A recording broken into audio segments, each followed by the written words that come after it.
Hello everyone and welcome back to our channel. I am thrilled to have you here as we dive into another exciting topic. In our last video, we explored the software development lifecycle, giving you a broad overview of its different phases and various models. Today we are going to focus on a critical phase of SDLC, the planning phase.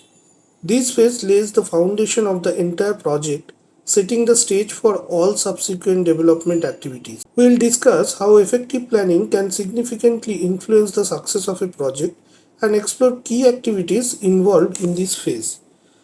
Whether you are new to software development or looking to deepen your understanding, this video will provide valuable insights into how thorough planning can help you deliver successful projects on time and within budget.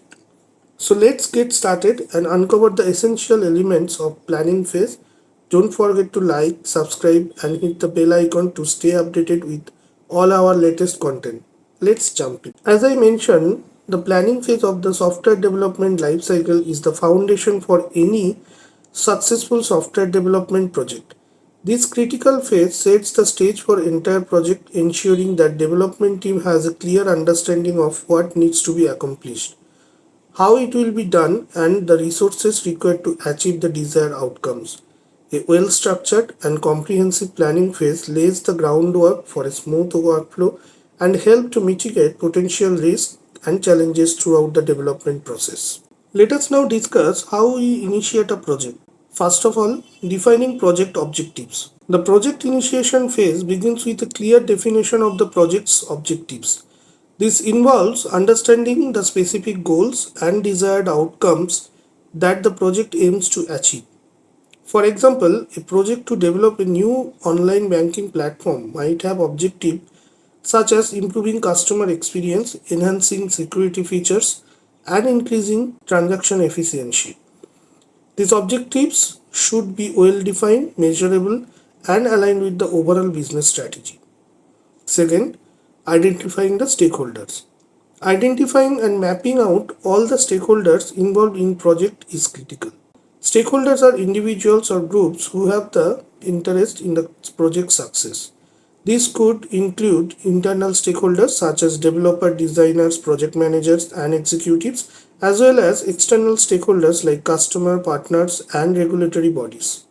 Understanding their expectations and roles is essential for effective communication and collaboration throughout the development process. Third, assessing feasibility. Feasibility analysis is an essential part of the project initiation phase. This involves evaluating the project's technical, economic, and operational viability. Technical feasibility assesses whether the proposed project can be developed within existing technology and expertise. Economic feasibility examines whether the project is financially viable and if the potential benefits outweigh the costs. Operational feasibility evaluates whether the project aligns with the organization's existing process and resources. Fourth, developing a project charter. A project charter is a formal document that summarizes the project's objectives, scope, key stakeholders, and initial project plan. It serves as a communication tool for all stakeholders and outlines the project's overall direction and goals. The project charter is typically approved by senior management and establishes a clear framework for the project team to follow. Let us now understand different feasibility we need to study during the planning phase. Technical feasibility. This involves evaluating whether the proposed project can be developed using existing technology and expertise. It examines factors such as the availability of necessary software and hardware, the technical skills required, and the project's compatibility with existing systems. If the project requires new technology or expertise, it's important to assess the availability and the cost of acquiring these resources. Economic feasibility. This evaluates the project's financial viability and whether the potential benefits outweigh the costs. It involves estimating the project's cost, including development, maintenance, and operational expenses. The economic feasibility study also considered the potential revenue generated by the project and the return on investment, that is ROI. Operational feasibility. This examines whether the project aligns with the organization's existing processes and resources. It assesses factors such as impact of project on existing workflows, the availability of staff and the resources, and the project's potential to disrupt existing operations. Operational feasibility ensures that the project is integrated seamlessly into the organization's existing infrastructure and the processes. Requirements gathering is one of the key components of planning phase. Let us understand what all we do during this requirement gathering. First of all, data gathering. The first step is to gather data from various stakeholders. This involves collecting information about their needs, expectations, and requirements for the project. Methods commonly used include interviews, surveys, focus group, and reviewing existing documents. Second, requirement analysis. The gathered data is then analyzed and consolidated into comprehensive set of requirements. This involves identifying the core functionalities, features, and non-functional aspects of the software. It's crucial to ensure that requirements are clear, specific, and measurable. Third, requirement documentation. The final step involves documenting the requirements in a clear and concise manner. This could include a requirements document, user stories, or a functional specification document. This documentation serves as a reference point for development team and ensures that everyone is on the same page regarding the project scope and objective. Let us now understand different components of project planning. First one, project schedule. This outlines the project timeline including key milestones, deliverables, and deadlines. The schedule should be realistic considering the project's complexity, available resources, and potential risk. A Gantt chart is a common tool used to visually represent the project schedule and track progress. Second, resource allocation. This involves identifying the resources required for the project, including human resources, hardware, software, and other materials. The project plan should allocate resources effectively, ensuring that sufficient capacity is available to meet project deadlines and achieve goals. Third, risk management plan. This involves identifying potential risks that could impact the project success and developing strategies to mitigate them. A risk management plan typically includes a list of potential risks, their likelihood of occurring, the potential impact, and mitigation strategies. This helps to proactively address potential challenges and minimize their impact on the project. Fourth, communication plan. This outlines the communication channels, frequency of communication, and key stakeholders involved. It ensures that all stakeholders are informed about project progress, updates, and any potential challenges. Effective communication is crucial for maintaining transparency and fostering collaboration among all team members and stakeholders. Budgeting and cost estimation is another important component of the planning phase. Here you can see we have given an example how do we project different costs. If you refer to the table given here, we have cost category, description, and estimated cost. In the cost category, we have hardware, software, personnel, and other expenses. In description for hardware, we have servers, workstations, peripherals, and estimated cost is $20,000. In the software section, we have development tools, operating systems, licenses, and that estimated cost is $10,000. In the personnel, we have salaries, benefits, and trainings, which is estimated as $80,000. And the other expenses, we have travel, office supplies, and communications, which estimated as $10,000. In the left hand side, you can see kind of financial statement where we have income, expenditures, and parameters. So this is a kind of typical budget and cost estimation we have during the planning phase. Let us now move to the next slide.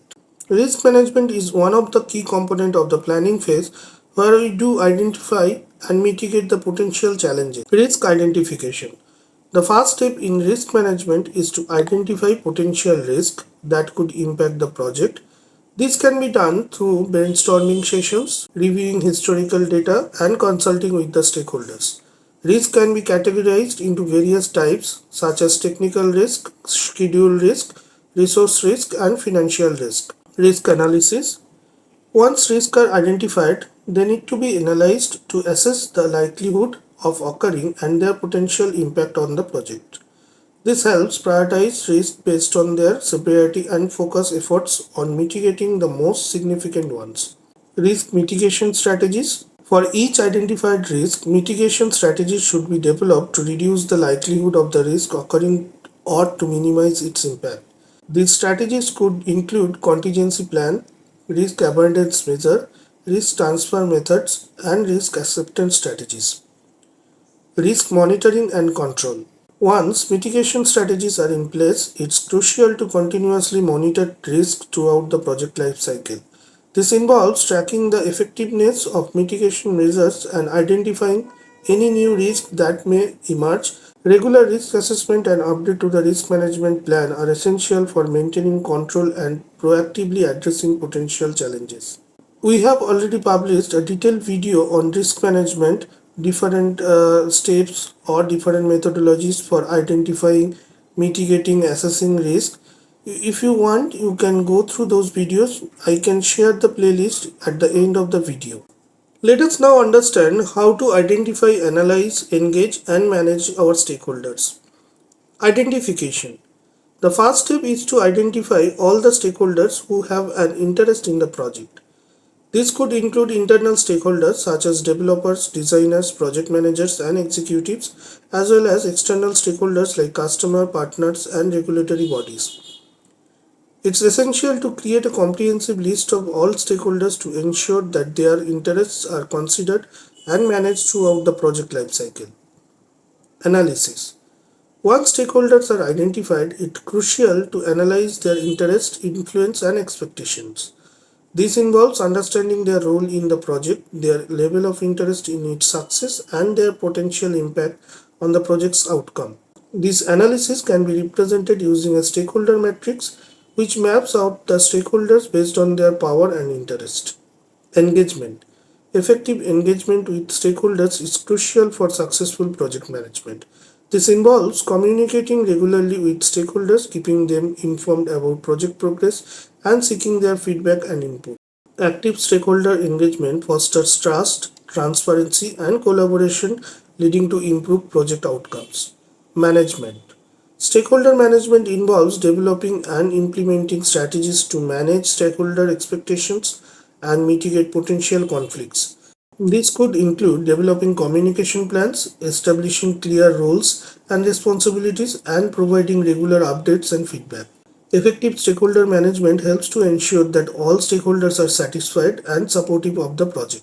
We can have a detailed video on the stakeholder management in our upcoming sessions where we will deal with different aspects of the project management and which will help you in your PMP certification. Approval and sign-offs, securing commitment and formalizing the project. Project plan review. The project plan including the budget, schedule, resource allocation and risk management plan should be presented to key stakeholders and to project sponsor for review and approval. This ensures that everyone is on the same page regarding the project scope, objectives and execution plan. Formal approval and sign-off. Once the project plan has been reviewed and approved by stakeholders, a formal approval process should be initiated.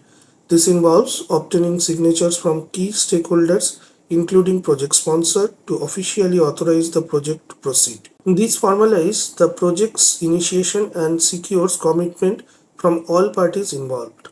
We have reached the conclusion phase of today's video. The planning phase is a critical first step in the software development lifecycle that lays the foundation for a successful project.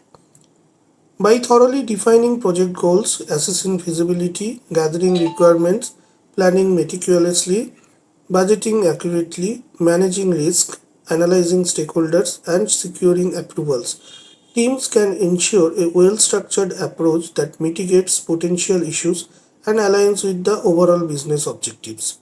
This phase set the stage for a smooth transition into subsequent phases of SDLC, ultimately leading to a successful project outcomes. So guys, if you like our discussion today, please subscribe the channel and press the bell icon. Do not forget to share our channel with your friends and family. Thanks for watching. We'll come up with next video very shortly. Until then, goodbye, stay tuned and take care.